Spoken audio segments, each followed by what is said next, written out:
Yung sa mayroon ng kan. Oh, Yung bahay na talaga? Baka magkano siya? Wikang Pilipino. Naaalala niyo ba ang hinuha ng bayani ng mga dukha? Ang hindi mahal sa sariling wika ay higit pa sa hayop at malansang isda. Ating mahalin ang sariling wika. Ito ay sandigan ng ating bansa.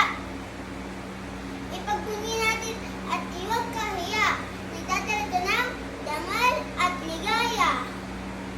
Muli natin tandaan, ang dala nitong saya. Hindi ito maalis sa puso ng bawat isa.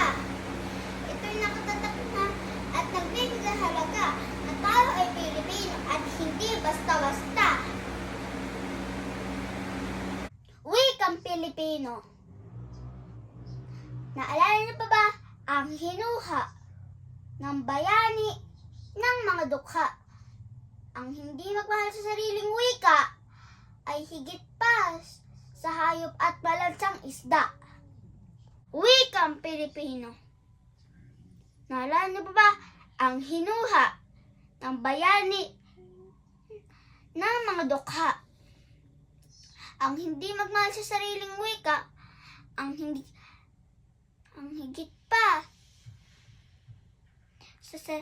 sa hayop at malansang isda.